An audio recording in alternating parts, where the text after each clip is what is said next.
こちらが300時間で溜まったすすの量になります。おはようございます。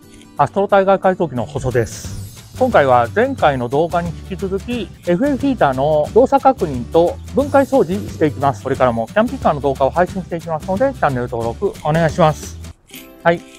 こちらはインディ727に取り付け予定の FF ヒーター。ベバストエアトップ 2000SG になります。今はレンタル事業が忙しくて FF ヒーターの修理業務は行っておりませんが、以前 FF ヒーターの修理業務をしていた時に使っていたこちらのテスト台に FF ヒーターを仮止めして、まずは動作確認の方をしていきたいと思います。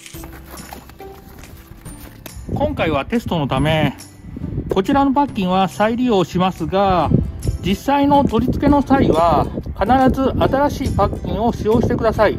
一度使用したパッキンは潰れてしまうので、再利用すると隙間ができてしまい排気ガスが車内に入ってしまう可能性があります。必ず新品のパッキンを使うようにしてください。排気管もしっかり止めないで、今回は仮止めのため差し込んだだけにしておきます。ワッシャーとナットで取り付けますが、実際の取り付けの際はトルクレンチを使って適正トルクで締め付ける必要がありますが、今回は仮止めなので1箇所だけ軽く止めておきます。こちらが燃料ポンプの配線です。燃料ポンプに取り付けます。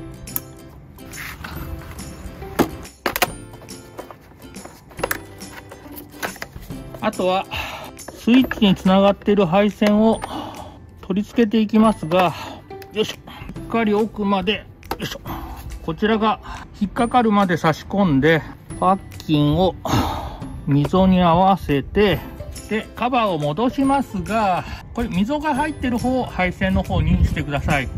配線はこちらどちらにでも出すことができます。こちらはインディ727から取り外したサブバッテリーになります。こちらがプラス、こちらがマイナスですね。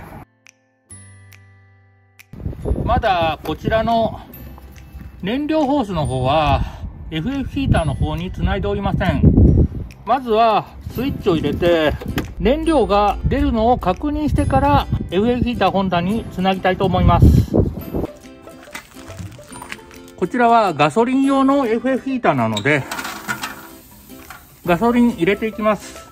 ちなみにベバストヒーターの場合、ディーゼル用は軽油だけでなく灯油でも使用することができます。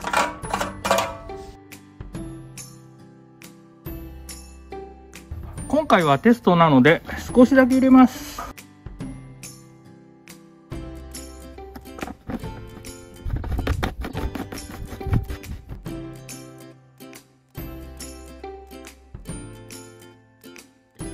先ほどお話した通り、まだ給油ホースの方は FF ヒーターにつないでおりませんが、スイッチ入れていきます。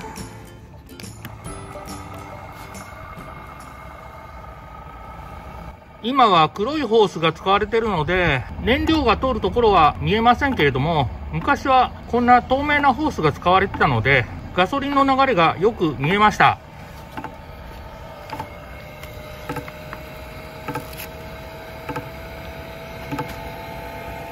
燃料ポンプが動き始めました。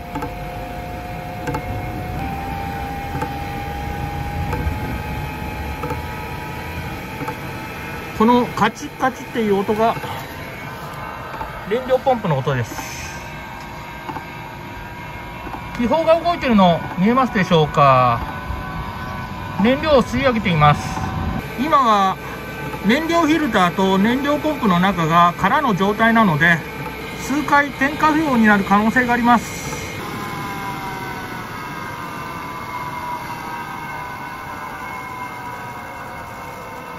今燃料ポンプ止まりました。エラーはまだ出てないと思うんですけれども、エラーの時はこちらのランプが点滅します。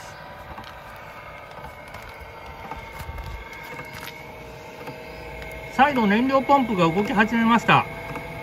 あ、燃料出始めましたね。もう大丈夫だと思います。一回止めます。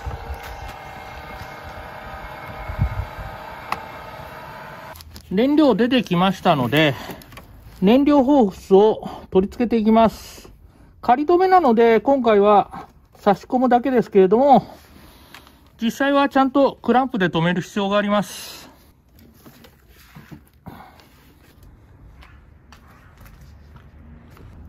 再度スイッチ入れていきます。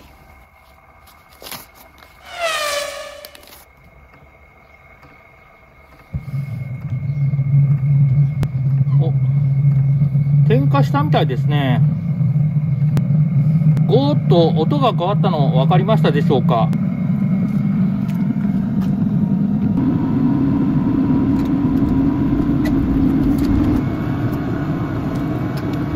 仮止めですが、排気管取り付けておきました。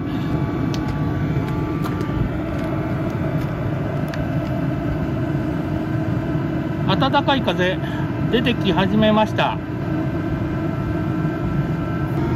気泡がちょっとだけ動いているのが見えますでしょうか。吸い上げていっています。今の程度の気泡では特に点火不良はありませんが、あまり気泡が入ると点火不良になってしまいます。問題がないかどうかしばらく運転してみたいと思います。10分以上動かしてみましたが、問題なく動いています。この FF ヒーター問題なさそうなのでスイッチ切ります。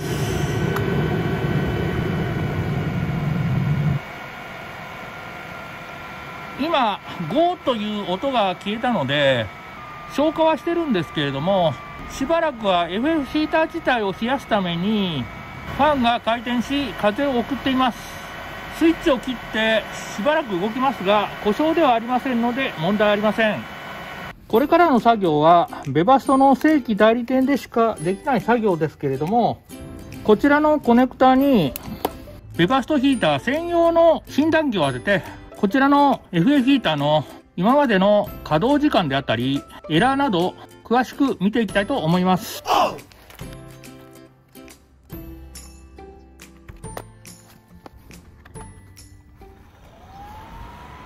運転を開始すると、こちらにいろいろな数値グラフで表示されます。ベバストの診断機を当てることで今までの稼働時間なども見ることができます。こちらの FF ヒーターはスイッチがオンの時間が約1888時間で、実際に動いてた時間が1508時間です。こちらに出口温度が表示されています。80度以上になりますので、吹き出し口のあたりに物を置かないようにお願いいたします。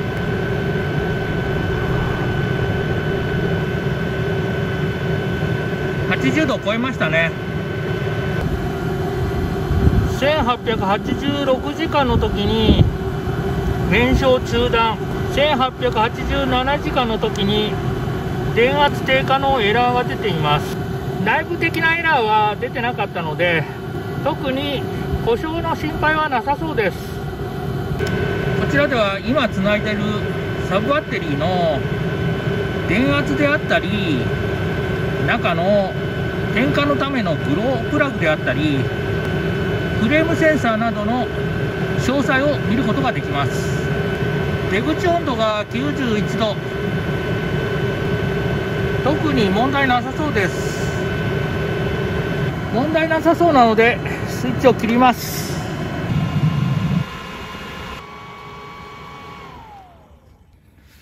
今止まりました。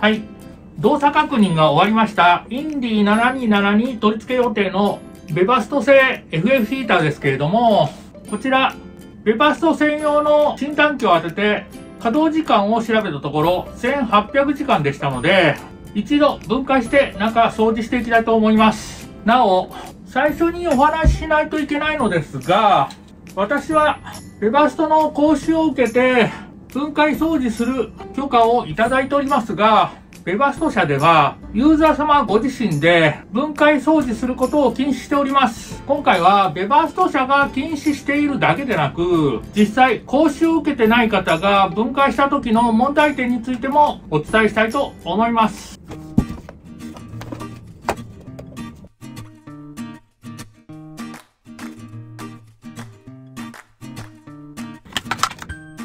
ネジを外していきますが、講習を受けてないと、こちらの締め付けトルクがわかりません。ただし、締め付けトルクがわからない方は、絶対こちらのボルトを取り外さないようにしてください。こちらの開く工具でファン取り外しました。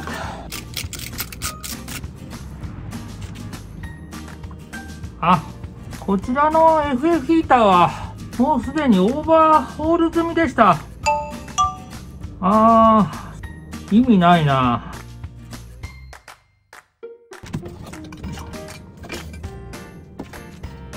すいません。すでにオーバーホール済みで、ほとんどすす溜まってません。わかりますでしょうか？ちょっとわかりにくいですね。なんか綺麗です。すすが少し黒くなってますけど、まだ全然綺麗な感じです。一応掃除してから取り付けます。1800時間動かした時のすすの汚れを見て欲しかったのですが、すいません。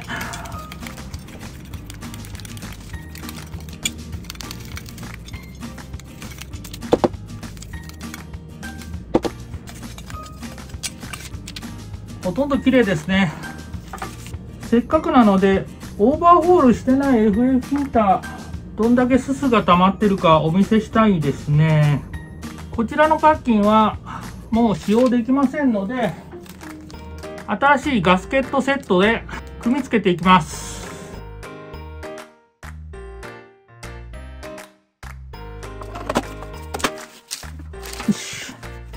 こちらの FF ヒーター、分解掃除する必要はありませんでした。だいたい同じぐらいの2011年の FF ヒーター、こちらは多分まだオーバーホールしてないと思うので、こちらは分解して中見てみたいと思います。はい。FF ヒーターのすすの溜まり具合を見ていただきたいので、今回はこちらの FF ヒーターを分解しながら、なぜ正規代理店でないと分解掃除してはいけないかの理由についてお伝えしたいと思います。まず、こちらの FF ヒーターの稼働時間をベバストの専用の診断機を当てて調べてみたいと思います。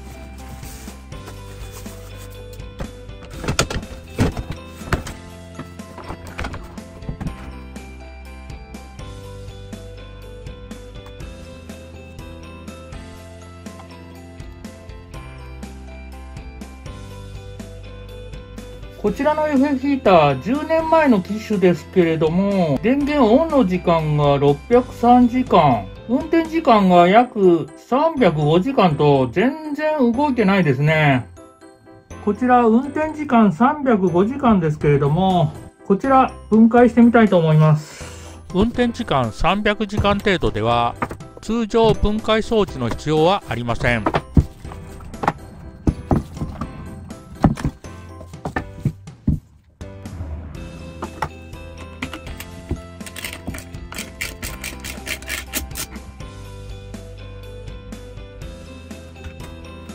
繰り返しになりますが、このボルト、締め付けトルクがわからないときには取り外さないようにしてください。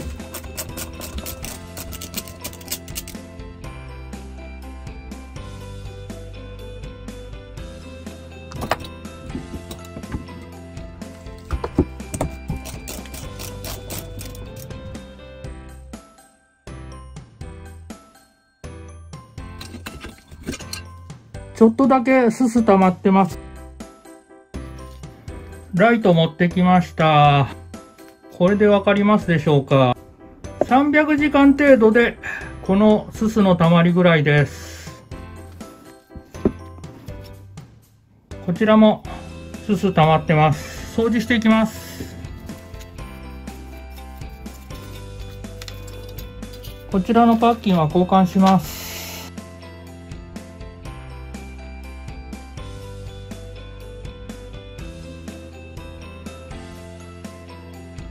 だいぶ綺麗になりました。こちらが300時間で溜まったすすの量になります。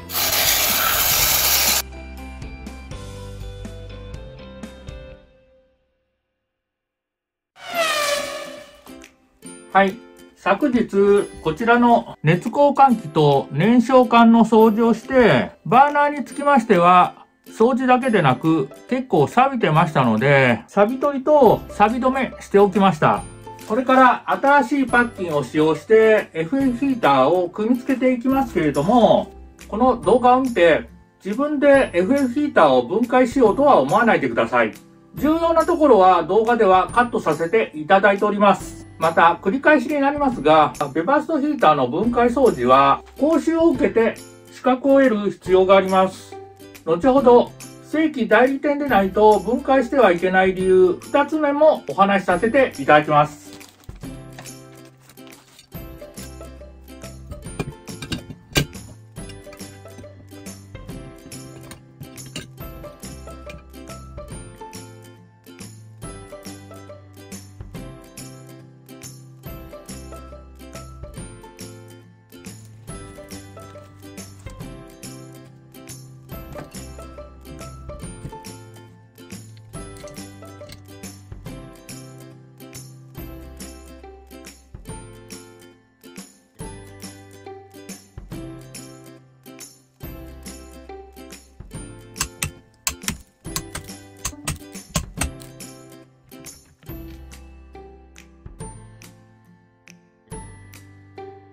ここも締め付けトルクは決まってますが、ここはそんなにシビアにトルク管理しなくても大丈夫だと思います。